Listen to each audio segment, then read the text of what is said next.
अस्सलाम वालेकुम ख़वातीन और हज़रात, रवां हफ्ते का पहला हस्बे हाल लेकर हाजिर है आपका मेज़बान जुनैद सलीम। नाज़रीन, शो का आगाज़ कर रहे हैं। आज दूसरी मरतबा हमारे साथ मौजूद हैं मारूफ तुर्क अदाकार एंगन अल्तान।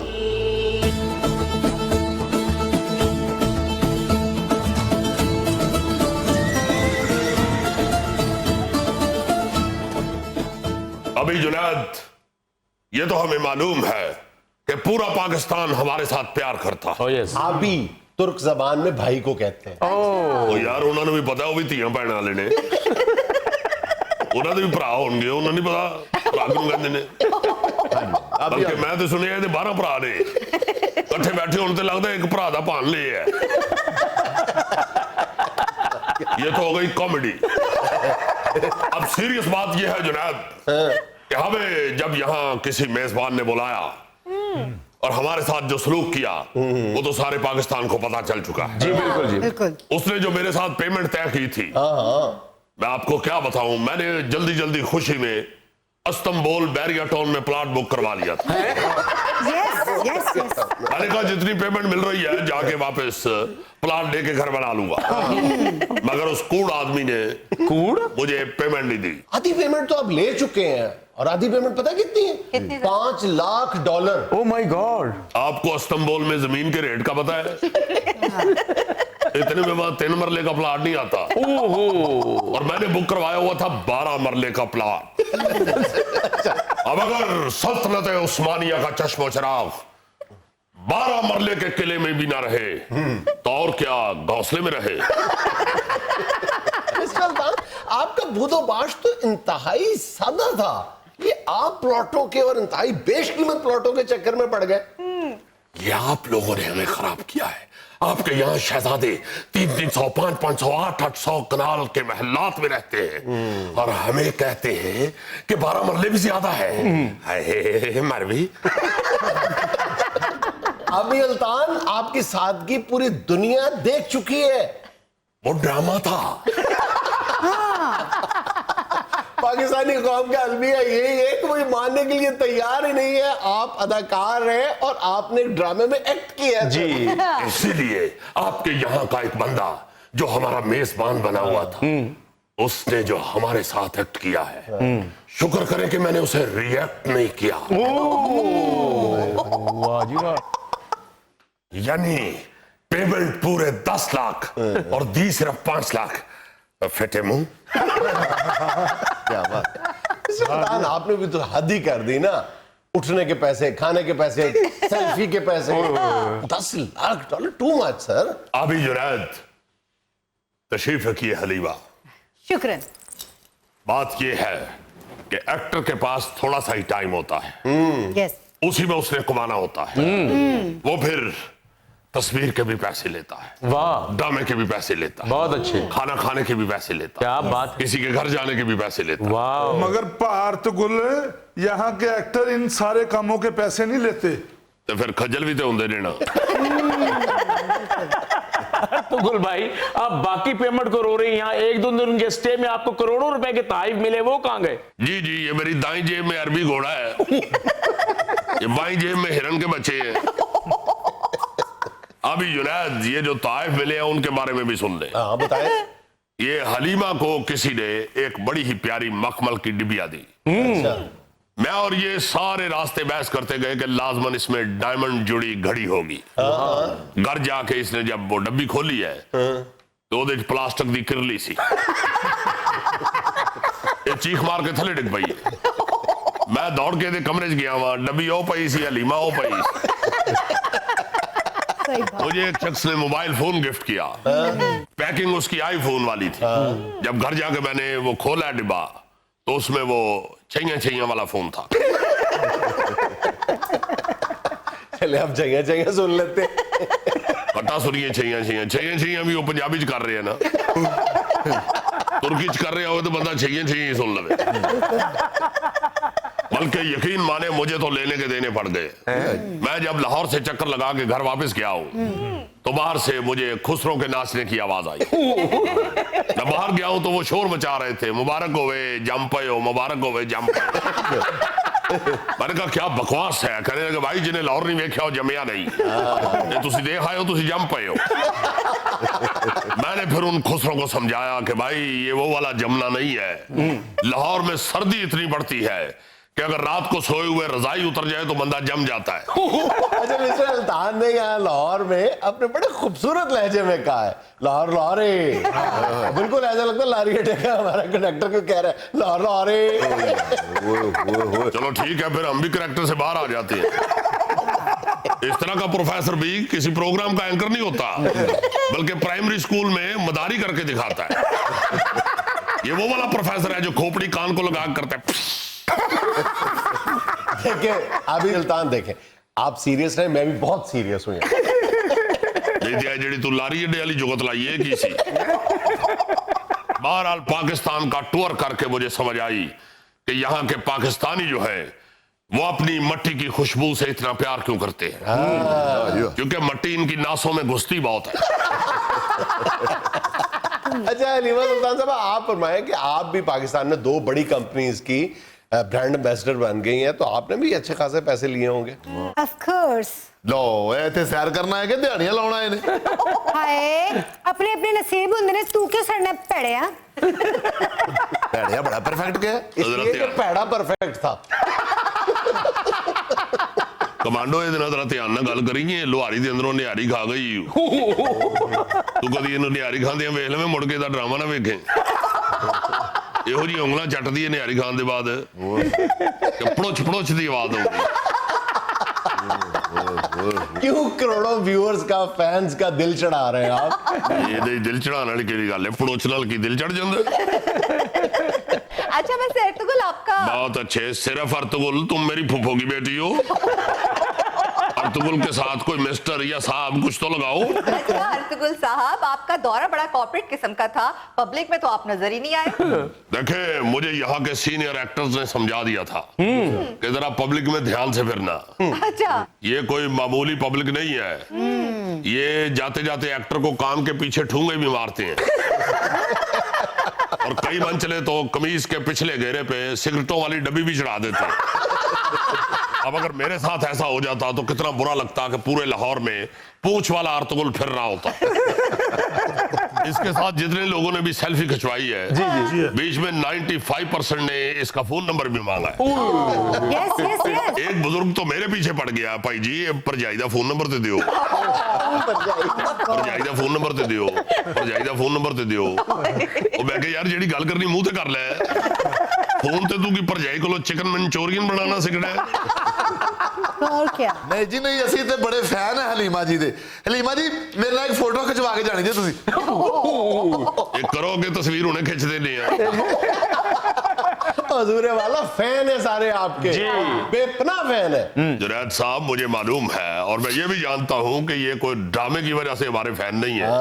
तुर्की और पाकिस्तान की मोहब्बत तो सदियों से मशहूर है। वाह वाह वाह वाह वाह। ਭਾਰਤੂਗਲ ਜੀ ਦੋਵਾਂ ਮੁਲਕਾਂ ਦੇ ਵਿੱਚ ਮੁਹੱਬਤ ਵੀ ਬੜੀ ਹੈ ਤੇ ਦੋਵਾਂ ਮੁਲਕਾਂ ਦੇ ਪਰਚਮ 'ਚ ਚੰਨ ਵੀ ਹੈ। अर्तुगरुल साहब हम तो आपके बेहद मशकूर हैं, आपके ड्रामे की वजह से नौजवान नस्ल को इस्लामी तारीख का पता चल रहा है। ओ शुक्रिया शुक्रिया। यकीन मनो ड्रामे दे विच जंग वाले सीन च जिस वेले तुसी तलवार चला के घुमदे हो ना, आरफ लोहार ही लगदे हो। ਓਏ ਅਸੀਂ ਤੇ ਸੁਣ ਹੀ ਨਹੀਂ ਸਕਦੇ। ओए हुक्के पे आग रखने वाली चिमटी, तुम्हें जंग वाले सीन में मेरा सिर्फ घूमना ही याद है, शेरों की तरह लड़ना नहीं याद। मैंने अर्तुगरुल भाई आपकी अदाकारी भी बड़ी पावरफुल थी। थैंक यू, मगर पावरफुल तुम्हारे मुंह से बहुत बुरा लगा। अर्तुगरुल भाई, ये जो ड्रामे में लड़ाई दिखाई जा रही है, ये आप खुद लड़ रहे हैं या कोई डुप्लीकेट लड़ रहा है? ये जो पाकिस्तान में किस्तें दिखाई जा रही हैं उसमें खास तौर पे मैं खुद लड़ता हूँ। यहाँ मैं किसी के सर पे नहीं लड़ता, क्योंकि मुझे पता है कि यहाँ के लोग कहते हैं कि कदम बढ़ाओ अर्तुगरुल, हम तुम्हारे साथ हैं। अर्तुगरुल जब कदम बढ़ाता है पीछे मुड़ के देखता है तो एक बंदा भी नहीं होता। अच्छा हलीमा साहब, 2 कंपनीज के साथ तो आपने कॉन्ट्रैक्ट साइन कर लिया, ब्रांड एम्बेसडर बन गई उनकी, तो किसी और भी पाकिस्तानी कंपनी ने कोई कमर्शियल वगैरह कोई ऑफर किया? जी जी, बड़ी कंपनियों ने ऑफर की मुझे इश्तिहार की, बल्कि एक बंगाली बाबा नजूमी ने भी मुझे कहा इश्तिहार के लिए, महबूब आपके कदमों में। मैंने कहा दफा, महबूब को तो सर आंखों पे बिठा के रखते हैं, आप औंतरों पैरों में बिठाया हुआ महबूब को। जुनैद साहब, मेरे पीछे एक बंदा पड़ गया, कहने लगा जी एक इश्तिहार करवाना है शुगर का खात्मा। और मैं क्या मगरो लो मनूसा, मैं रोजाना 6 किलोमीटर वॉक करता हूँ और वो मुझे शुगर करवा रहा है। इनफैक्ट यहाँ पे हर तबके के लोग आप लोगों से बेपनाह मोहब्बत कर रहे हैं। जुनैद साहब, एक बात आपको बताऊं, म्यूजिक लगाओ यार, म्यूजिक के बगैर तो ऐसे लगता है जैसे डकैती करने आए।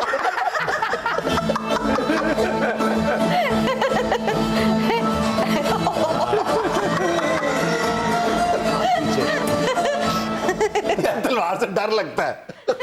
तलवारों से डरने वाले आसमान नहीं हम। 400-500 किस्तें देख चुके हो तुम हमारी। अभी जुनैद, हमने इस खित्ता लाहौर के टूर से एक तारीखी सबक सीखा है। ओह जबरदस्त, हमारे नाज़रीन के साथ भी वो शेयर करें जरा।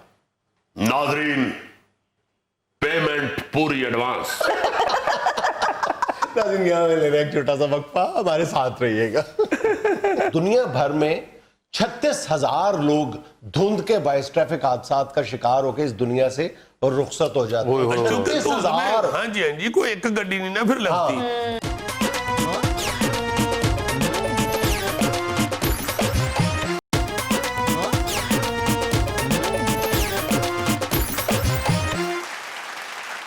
भाईजान, धुंध अपने अरूज पे है जी जी और हमारी जो लापरवाहियां हैं वो भी अपने अरूज पे है। बिल्कुल ख्याल नहीं करते कि मतलब हुकूमत क्या आपके घर वालों के लिए आपकी जिंदगी कितनी अजीज है, लेकिन हम तुले हुए हैं कि हमने अपनी जान हथेली पे रख के मोटरवे पे क्या और जीटी रोड पे क्या हाँ जी। हमने सफर करना है। जी मैंने फलां बंदे की शादी में जाना है। यार तुमने फलां बंदे की शादी में जाना है, तुमने अपनी शादी में तो नहीं जाना ना।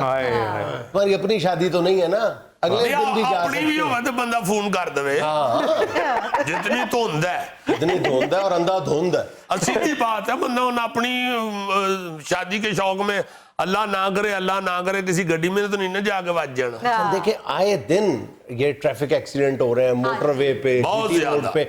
ये अभी कुछ दिन पहले आपने देखा होगा ये M2 पे फैजपुर इंटरचेंज के करीब 40 से ज्यादा गाड़ियां एक दूसरे में टकराई हैं और जानी नुकसान है कि आपको अगर पता चल जाए तो फिर आप कम से कम एक दफा नजरसानी जरूर फरमाएं इस फैसले पे कि मैंने जरूर सफर करना है। इतना खौफनाक, मतलब दुनिया भर में 36,000 लोग धुंध के बायस ट्रैफिक हादसात का शिकार होकर इस दुनिया से और रुखसत हो जाते हैं। 36,000। हाँ जी, कोई एक गड्डी नहीं ना फिर लगती। वो तो कई वीडियोस आप सोशल मीडिया पर पड़ी हुई हैं, अल्लाह माफ करे कहीं पे गाड़ी लग जाती है तो पीछे से आने वाली फिर हर गाड़ी लगती जाती है। और इसमें किसी का कसूर नहीं है, मतलब इसमें मौसम के अलावा किसका कसूर है? जो मर्जी आप कर लें। दुनिया की जो तरक्की याफ्ता तरीन कौम है, सबसे ज्यादा जो ट्रैफिक एक्सीडेंट होते हैं वो हिंदुस्तान के बाद अमेरिका में होते हैं। 36,000 में से 11,000 तो हिंदुस्तान में होते हैं। दूसरे नंबर पे अमेरिका है। ट्रैफिक एक्सीडेंट कह रहा हूँ, अमवात, सॉरी। अमवात जो है वो 6,000 अमवात जो है वो हर साल धुंध के बायस वो अमेरिका में होती हैं। क्योंकि गाड़ियों ऊपर तले बहुत ज्यादा लगती है ना जी। वो मस्ताना साहब ने एक ड्रामे में उनके सामने को बंदा 3-4 दफा डिगा ना, तो कहते हैं यार हाथ हो गई तू तो उथे डेग उथे डेग उथे डेग डेग डेग छेक छेक डेग डेग छेक छेक डेग डेग छेक छेक हाथ हो गई। अच्छा, हमारे यहाँ तो अभी अल्लाह का शुक्र है कि दुनिया के दीगर कई मुल्कों की निस्बत बहुत कम धुंध पड़ती है, लेकिन हमारे यहाँ जो 2 महीने धुंध पड़ती है गालिबन दिसंबर और जनवरी में इसमें सिर्फ जो मोटरवेज और हाईवेज पर होने वाले एक्सीडेंट है ना, उनकी तादाद 500 से ज्यादा है औसतन। इसमें 200 से ज्यादा लोग जो हैं वो अपनी जान से हाथ धो बैठते हैं और ये सिर्फ मोटरवेज और हाईवेज की तादाद है। अगर आप छोटी सड़कों को भी शामिल कर लिया जाए, शहरों के अंदर जो एक्सीडेंट्स होते हैं, तो ये 200 की तादाद जो है ये लगभग 2,500 से 3,000 तक जा पहुंचती है। इसका मतलब है कि अगर 36,000 पूरी दुनिया में लोग जो हैं वो हलाक हो जाते हैं ट्रैफिक एक्सीडेंट्स में धुंध की वजह से, तो अगर टॉप 10 कंट्रीज का लगाया जाए तो पाकिस्तान का शुमार भी उसमें होता है। नई बात आते हम लोग भी, हमारी तो अल्लाह माफ करे आदत इतनी अजीब है, हमें सामने सब कुछ, ये पतंगबाजी के हवाले से तुम देखो मर्जी कर ना, लो। पतंगबाजी जो थी भाई पहले एक शौक होता शौक। था, अब कत्ल हाँ जी। है। आप लोगों ने जो उसका स्टाइल बना लिया है, पहले वो एक सकाफत थी, अब वो जुर्म है। सीधी बात है, जुर्म है। पहले धागे से उड़ती थी, अब वो उस तार से उड़ाई जाती है जो सीधी सीधी मौत है। उसके बावजूद साल के अंदर इस दफा अब पतंगबाजी 1.25 करोड़ की आबादी है, 10,000 केस हुए हैं पतंगबाजी के हवाले से। 600 बंदा मरा है इस पतंगबाजी साल भी। आप कभी नहीं बाज आते, कभी नहीं गौर बाज- करें कि हमारा रवैया है क्या धुंध में सफर करने के हवाले से। कभी आप अपने किसी अजीज दोस्त रिश्तेदार को मना करें कि यार ना जाओ, धुंध का डर है, हाँ जी। अगर जवाब क्या होता है, ओ अल्लाह मालिक है यार, ओ अल्लाह मालिक है, कुछ नहीं होता यार, अभी तो नहीं पढ़ रही।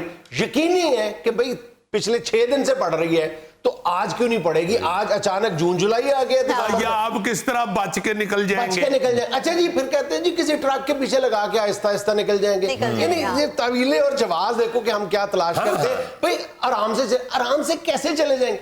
आप आराम से चले जाओगे, फर्ज करो, दूसरा तो नहीं आराम से जा रहा। बिल्कुल सही। अगर आराम से भी चला जाए तो जैसे तुम कह रहे हो कि वो चेन एक्सीडेंट होता है, चेन एक्सीडेंट में आप कैसे बचा पाओगे? कैसे बचा पाओगे? ये मैंने पतंगबाजी की मिसाल ही इसलिए दी है ना कि लोग कहते हैं नहीं नहीं नहीं नहीं ऐसी नहीं तार ना लुटाते, ऐसी नहीं नहीं साढ़े ना नहीं कुछ होता, नहीं नहीं ऐसी। ओ यार खुदा के वास्ते मौतें हो रही हैं, ठीक। छोड़ दे इसको। अभी मैं जो बता रहा था कि 10,000 केस हुआ जी, है, जी। ये वो हैं जो पुलिस की नजर में आ गए हैं। जितनी आबादी है, हर कोठे के ऊपर तो पुलिस नहीं ना चढ़ हाँ सकती। जी। अब पुलिस बेचारी चोरां डाकुआं का पीछा करे या तुहाडियां पतंगां का पीछा करे? फिर प्रॉब्लम पता है क्या है कि मतलब चले अगर आप जिद में आ ही गए हैं, अपनी जान आप खतरे में डालने का तैयार कर ही चुके चुके हैं, हैं। ये बार बार मोटरवे पुलिस आपको एडवाइजरी जारी करती है कि एटलीस्ट येलो लाइट्स का इस्तेमाल करें। अगर वो भी नहीं कर सकते तो अपनी लाइट्स पे येलो पेपर लगा लें। लगा लें, हाँ। सिर्फ 30% लोग जो है वो इस एडवाइजरी पे अमल करते हैं। और मोटरवे पुलिस बेचारी कहना पड़ता है। वो ये कहते हैं कि जब भी हम लोगों की जिंदगी की हिफाजत के लिए फैसला करते हैं कि हमने मोटरवे बंद कर दी है, तो लोग जवाब में बदतमीजी शुरू कर देते हैं और कहते हैं कि जब हम उनसे पूछते हैं कि आप क्यों निकले हैं, हमने गैर जरूरी सफर से मना किया हाँ है, जी। तो कहते हैं कि 60% का जवाब जो आता है हमारे पास कि क्यों वो सफर कर रहे जी, जी। हैं, वो गैर जरूरी के जुमरे में ही आता है। तो तुम देखो कि क्या शानदार कौम है हम, और क्या हमारे मिजाज है कि सोशल मीडिया पे पोस्ट लगी हुई हैं, गाड़ी में बैठे हुए हैं, मुश्किल से बिल्कुल फॉग में लिपटी हुई तस्वीर है, गाड़ी भी नजर नहीं आ रही, और अंदर बैठ के आप कह रहे हैं कि मैं जरा बच्चों को धुंध दिखाने के लिए बाहर निकला हूं। गाड़ी में अंदाजा कह रहे हैं कि धुंध ना होगी, फूलों की नुमाइश होगी जो अब बच्चों को दिखाने के लिए निकले हैं। यानी मेरे ख्याल है गवर्नमेंट को चाहिए कि धुंध शीशियों में बंद करके ना तो बेचनी शुरू कर दे। जिन्हें बाल कहन ना धुंध देखनी है, वो बाहरों बोतल ले जावे। सर आपने कहा था ये धुंध पाकिस्तान में कम पड़ती है, लेकिन ये सबसे ज्यादा कहां पे पड़ती है? अमेरिका में, अमेरिका का शुमाली अमेरिका का एक इलाका है न्यू फाउंडलैंड, वहां पे साल में 220 दिन धुंध पड़ती है और वो आपकी विजिबिलिटी है वो 0 to 10 मीटर रह जाती है। लो जी, इसी अमेरिका तरह में धुंध चिली के एक इलाके में साल में 200 दिन धुंध पड़ती है। अच्छा। आजकल जहां पे हमारी क्रिकेट टीम गई हुई है न्यूजीलैंड, हाँ वहां जी। के शहर हैमिल्टन में 125 दिन धुंध पड़ी रहती है। Oh my God. धुंध के हवाले से मुझे याद है, हमने पहले भी एक दफा अपने प्रोग्राम में जिक्र किया था कि शिकागो में एक बार दूसरी जंग अजीम के दौरान रेडियो पे मौसम का हाल बताने पे पाबंदी थी। तो फुटबॉल मैच हो रहा था, अब कमेंटेटर को कुछ नजर नहीं आ रहा, उसकी 0 विजिबिलिटी है। अच्छा। तो उसने फर्जी कमेंट्री कर दी पूरी, क्योंकि पाबंदी थी, मौसम का हाल वो रेडियो पे बता नहीं सकता नहीं था। बता सकते, हाँ। तो उसने ये नहीं बता रहा कि धुंध और मुझे कुछ नजर नहीं आ रहा, उसने फर्जी कमेंट्री कर दी पूरे मैच में। बहुत अच्छे। बाद में पता चला कि जिसका उसने कहा ना जीत गए हैं, वो टीम हार गई हुई थी। इसी तरह बर्तानिया में एक दफा मैच हो रहा था फुटबॉल का ही, अच्छा। तो वो इतनी ज्यादा धुंध पड़ी कि रेफरी ने मैच खत्म कर दिया। अच्छा, सीटी बजाई, उसने मैच खत्म कर दिया, लेकिन कोई आधे घंटे बाद पता चला कि एक जो फुटबॉलर, एक टीम का जो गोलकीपर है, वो गोल पोस्ट में बेचारा खड़ा कांप रहा है और यूं यूं कर रहा है कि मैच हो रहा है। तो करीब से एक पुलिस वाला गुजरा कि उसने गोलकीपर से कहा, भाई कितने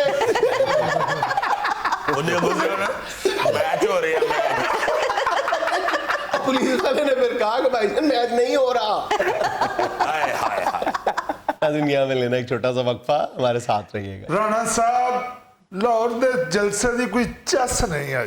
नहीं तो तुम्हारा क्या ख्याल है, तुम्हारी चस के लिए जलसे में छोटा गोश्त डाल लेते।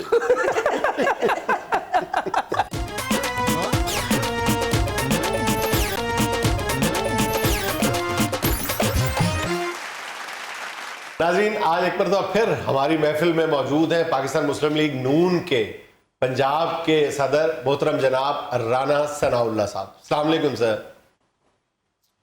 वालेकुम अस्सलाम जुनैद साहब।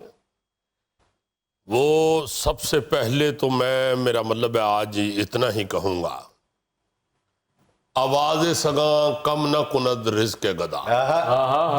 जो मेरे मुतल्लिक ये इशारे दे रहे हैं, ये जो इशारे कनायों में बातें हो रही हैं और बीच में लोग मुझ पे भी शक कर रहे हैं कि मैं विकेट के दोनों तरफ खेल रहा हूँ। जी, वो जो मुस्लिम लीग नून के रहनुमा हैं जावेद लतीफ़ साहब, उन्होंने इब्तदाई तौर पे इशारा किया है कि हमारे 5-7 लीडर जो हैं वो विकेट के दोनों तरफ खेल रहे हैं। मैं किसी का भी नाम नहीं लूंगा। मेरा मतलब है कि कोई भी हो, जावेद लतीफ़ साहब हो या कोई भी हो। नहीं, आप नाम लेना, आपका नाम लिया है चौधरी शेर अली ने। देखें, मैं इस वक्त, इस नाजुक वक्त पे, मेरा मतलब है कि इस तरह की सियासत में नहीं पढ़ना चाहता। मैं सिर्फ यहाँ पे ये कहूँगा कि ये लोग अपने पल्ले से बांध लें कि मैं नून लीग का बाबर आजम हूँ। वाह, सारी टीम आउट हो जाएगी, इंशाल्लाह मैं विकेट पे खड़ा रहूँ। राणा साहब बाबर आजम तो जख्मी है जो तो बाहर बैठा जे। गौरी साहब, मैंने एक मिसाल दी है, अब मैं उसे सच्चा करने के लिए अपना बाजू तोड़वा लूं। दूसरा, जुनैद साहब ये बात याद रखें, ये जो पीडीएम है ना जी, ये माचिस की वो तीली है, अगर जल भी गई तो दोबारा इसको डब्बी में नहीं रखा जा सकता। ये अब माचिस से निकल आई हुई है। वाह वाह वाह वाह। ये अब अपना मकसद पूरा करने के बाद ही डब्बी में जाएगी। राणा साहब जिन्नी धुंध पै गई है, तीली सीली हो गई होनी, उन्होंने 2 धुप्पा लवा लेना। ऐसे तीली दे हक च बोलना तेरा ही बनदा सी। राणा साहब, ये आपकी लीडरशिप क्या कह रही है? आर होगा, पार होगा, ये कुछ समझ नहीं आ रही। इसके कब आर पार होगा? ये क्या है? ओ भाई, आर पार से मुराद यही है कि जलसा होगा। और अल्लाह माफ करे, आर पार ये तो नहीं यहाँ पे कोई तीर चल रहे हैं जो आर पार होने हैं। मकसद तो हमारा यही है कि जलसा होगा, और अल्लाह के फजल से जहां जहां हमने अनाउंस किया वहां पे हुआ है। जी जी। तो मेरा मतलब है कि अब अगर ये दूसरे ये समझते हैं कि आर पार से मुराद हमारी कुछ और है, तो फिर तो जुनैद साहब उनकी बेवकूफी है, हमारी तो नहीं। राणा साहब लाहौर दे जलसे दी कोई चस नहीं आई। नहीं तो तुम्हारा क्या ख्याल है, तुम्हारी चस के लिए जलसे में छोटा गोश्त डाल लेते। ख्वाजा आसिफ साहब का बयान आपने पढ़ा है? वो कहते हैं कि पूरी जिंदगी में मैंने इतना बड़ा जलसा नहीं कभी देखा। उन्होंने, मेरा ख्याल है कि आधी जिंदगी अखा बंद करके गुजार दी थी। जुनैद साहब, ये आपके प्रोग्राम का दानिश्वर है जी। अल्हम्दुलिल्लाह, और 2 किताबों के मुसन्निफ भी हैं। जबरदस्त। और तीसरा, मैं आपका मोहल्लेदार भी हूँ। पिछले हफ्ते तक तो कोई किताब नहीं, कठिन लिख लिया दो इन्हें। हाँ जी, दोनों किताबें एक ही बार ऊपर नीचे रख के लिख दी। जुनैद साहब, बहरहाल मैं आपको ये एक दफा फिर बता देना चाहता हूँ जी। कि ये पीडीएम ने जो इरादा कर लिया हुआ है, अब ये इससे पीछे नहीं हटेंगे। ये मेरा मतलब है कि इनकलाब का सफर जारी रहेगा, बेशक ट्रेडमिल पे हो। तो अब इस्लामाबाद में जाके धरना देना बिल्कुल हरफ आखिर है। जी इंशाल्लाह। मेरा मतलब है कि अगर तो 31 जनवरी तक ये हुक्मरान खुद इस्तीफा दे देते हैं तो फाबिया, वरना वो क्या है कि जीना होगा, मरना होगा, धरना होगा, धरना। अच्छा राना साहब, शेख रशीद साहब फरमा रहे हैं कि 31 जनवरी तक इंतजार की जरूरत ही नहीं है, हम अभी ऐलान कर रहे हैं कि इमरान खान ने इस्तीफा नहीं देना, आपने जो करना है अभी कर लें। ये ऐसी तो सुन ही नहीं सकते। कोई ऐसी बात नहीं है। ये यावा गोइयां शेख रशीद की हम पहले भी सुनते रहते हैं, ये उसी तरह की एक इनकी हमें बाउंगी सी बात है। जुनैद साहब, बात ये है कि हमें ये मालूम है कि हुक्मरानों के ईवान किस तरह कांप रहे हैं, किस तरह हुकूमत के दरो दीवार हिल रहे हैं। इंशाल्लाह मैं ये समझता हूं कि 31 जनवरी से पहले पहले इस्तीफा होगा। यार, इससे बड़ी खबर क्या होगी कि कल तक इमरान खान जिसे कहता था कि मैं इसे चपड़ासी भी ना रखूं, उसे उसने वजीर दाखिला लगा दिया। तो मेरा मतलब है कि हुण भी कहो ना ओए होए होए असी सुन भी नहीं सकते। तो हुण ओए होए मुक गई तेरे को। राणा साहब ये कहने के ऐसी तो सुन भी नहीं सकते, पैसे लेता है हर दफा कहने के। ये तुसी पैसे दे के भाया है। अच्छा राणा साहब, असल पॉइंट पर आते हैं ना, जो चौधरी शेर अली साहब ने आपके बारे में कहा ना कि आप विकेट के दोनों तरफ खेल रहे हैं, उन्होंने जो दलील दी है, उन्होंने कहा कि इतना अहम जलसा था लाहौर का और आप बजाय कारकुनों का जुलूस लेकर लाहौर आने की बजाय फैसलाबाद से आप अकेले अपनी गाड़ी में बैठे और लाहौर आ गए। नहीं, ये बिल्कुल गलत बात है। मैं आपको अभी बताता हूँ। जुनैद साहब, जैसे बारात निकलती है जी, तो वो एक दूसरे से तय कर लेते हैं कि दोनों इंडिकेटर चला दे, ताकि पता न चले कि बारात की गाड़ी कौन कौन सी है। अच्छा। इसी तरह मैंने अपने जुलूस को ये वाजे किया था कि भाई जिस मोड़ पे भी आपने मुड़ना है उससे पहले इंडिकेटर जरूर देना है, जिससे ये साबित हो कि ये हमारे जुलूस की गाड़ी है। तो आप किसी सड़क की किसी मोड़ की भी सीसीटीवी फुटेज निकाल के देख ले, उस दिन अल्लाह के फजल से हर गाड़ी सड़क पे मेरे जुलूस की थी, क्योंकि हर गाड़ी मुड़ते हुए आपको इंडिकेटर देती हुई नजर आए। तो मुड़ते वक्त हर गाड़ी वाले ने इंडिकेटर देना, मतलब आपका जुलूस कैसे हो गया? नहीं जुनैद साहब, ठीक है देते होंगे लोग, मगर उस दिन तय यही हुआ था कि राना सनाउल्लाह के जुलूस की गाड़ियां जो हैं वो मुड़ते हुए इंडिकेटर दें। अच्छा, ये तय नहीं हुआ था कि दायां इंडिकेटर बायां इंडिकेटर, ये नहीं तय हुआ? नहीं, ये नहीं, जाहिर है जौन सा मोड़ आएगा उस मोड़ का इंडिकेटर दे। अच्छा, सही कह रहे हैं जी, समझदार के लिए इंडिकेटर ही बना है। ये देखें जुनैद साहब, वो शख्स जो हर बात में कहता है ओए होए होए असी तो सुन ही नहीं सकते, उसने सुन के जो फैसला दिया वो अल्लाह के फजल से मेरे हक में दिया। अच्छा राणा साहब, देखें आप लोगों ने ऐलान तो कर दिया है इस्तीफों का और आप कह रहे हैं बार बार कि जी हमारा फैसला अटल है। मैं कहता हूं कि आप इसी हस्बे हाल के प्लेटफॉर्म पे आज अपना पहला इस्तीफा मुझे दें, मैं जाके स्पीकर साहब को दे के आता हूं। नहीं, ये तो मजाहिया प्रोग्राम है, ये तो यहाँ पे इस्तीफा मजाहिया लगेगा। देखिए हम संजीदा हैं, हम ये को मजाक नहीं कर रहे, आप लोग तो बैठे हुए मजाक करने के लिए। तो इस्तीफा जो है ये एक इंतहाई संजीदा, मेरा मतलब है कि वो क्या उसे कहते हैं कि एक बड़ी संजीदा कार्रवाई है। वो इंशाल्लाह हम संजीदा ऐवानों में या संजीदा प्रोग्रामों में शुरू करें। राणा साहब क्या कह रहे हैं, हमारा प्रोग्राम भी संजीदा है। दुनिया तेन अल्लाह दी कसम या गोगे अल वे हो जो बंदे संजीदा प्रोग्राम च बहते ने। राणा साहब खाना खाते वक्त वो सीरियस हो जाता है। ये फिर प्रोग्राम च ना भाओ, किसी वलीमे च भाओ। दुनिया में लेना एक छोटा सा वक्फा, हमारे साथ रहिएगा। लोग हीर वारिस शाह कहना शुरू हो गए थे, हीर रांझा कहना ही भूल गए थे। हाँ जी। फिर जब ये हीर रांझा फिल्म बनी और अदाकारा फरदौस बेगम मरहूमा उसमें हीर का पाठ किया, जी तो फिर लोगों ने ये कहा कि यार फरदौस बेगम ने वारिस शाह से हीर छीन ली। हाय हाय हाय हाय।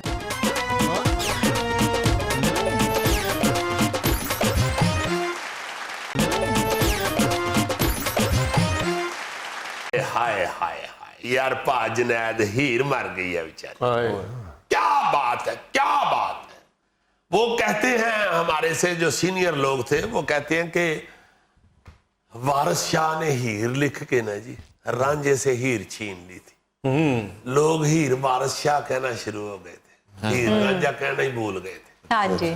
फिर जब ये हीर रांझा फिल्म बनी और अदाकारा फरदौस बेगम मरहूमा उसमें हीर का पाठ किया, जी तो फिर लोगों ने ये कहा कि यार फरदौस बेगम ने वारिस शाह से हीर छीन ली। हाय हाय हाय हाय। अब हीर जब भी जहन में आती है या गुफ्तगू होती है तो आंखों के सामने फरदौस बेगम आती है। हाँ जी। बड़ा बाकमाल और लाजवाल रोल किया हुआ है, क्या बात है।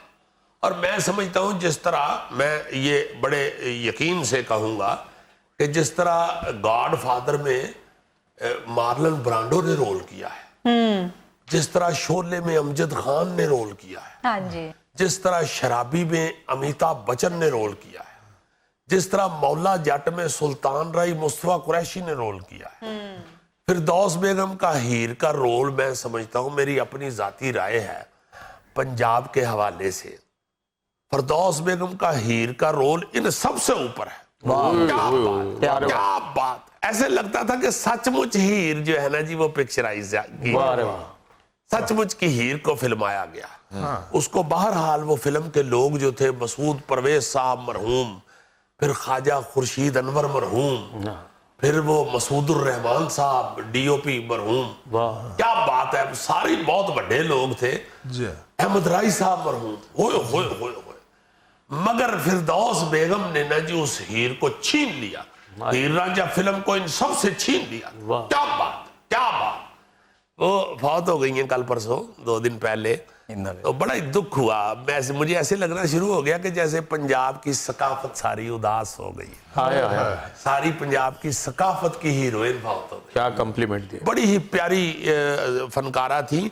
1963 में उन्होंने एक फानूस फिल्म से एक्स्ट्रा के तौर पे काम शुरू किया था जी। मगर चूंकि इंतहाई इंटेलिजेंट और काबिल और बहुत से काबिलियत रखने वाली फनकारा थी, जी जी। इसलिए 2 साल में ही 1965 में फिल्म मलंगी, बहुत बड़ी फिल्म बनी है मलंगी, उसमें फिर उन्होंने अकमल मरहूम और यूसुफ खान साहब मरहूम के मद्दे मुकाबिल रोल किया हीरोइन का। माही भी सानू भुलना जावी। ओ हो पहला गाना उसका जो इनका सुपर हिट हुआ था, माही वे सानू भुलना जावे, अल्लाह दा ना ही देर ना ला।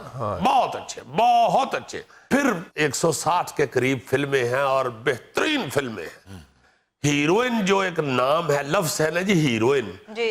वो पंजाब की धरती पे जैसा फिरदौस बेगम पे फिट हुआ है, ऐसा किसी और पे फिट ही नहीं हुआ। इनसे पहले जो हीरोइनें थी, मोहतरमा नीलो बेगम, अल्लाह ताला उनको जिंदगी सेहत तंदुरुस्ती दे, नगमा बेगम, इंतहाई बेहतरीन मंजूई फनकार जी। उनके होते हुए आके इन्होंने नाम बनाया अपना, ये बहुत बड़ी बात है। अकमल मरहूम के साथ फिरदौस बेगम की जोड़ी बड़ी हिट रही थी। इनकी बड़ी शानदार फिल्में थी, मनमोजी, यारा नाल बहारा और पैदागीर। यार फिरदौस बेगम को एक और भी क्रेडिट जाता है कि उसने पाकिस्तान की पहली रंगीन फिल्म में काम किया है। हाँ, 1968 में बनी थी और उसके हीरो भी अकमल मरहूम थे। जी वो उसका नाम था पंज दरिया। यार सिर्फ हीर ही नहीं, पाकिस्तान में लोक दास्तानों पे जितनी फिल्में बनी है ना, उसमें बेशतर फिरदौस बेगम ही हीर बनाई है। हाँ, मिर्जा जट, मुराद बलोच, पुन्नू दी ससी, हीरोइन फिरदौस बेगम। अच्छा। क्योंकि फिरदौस बेगम के ऊपर ये छाप लग गई हुई थी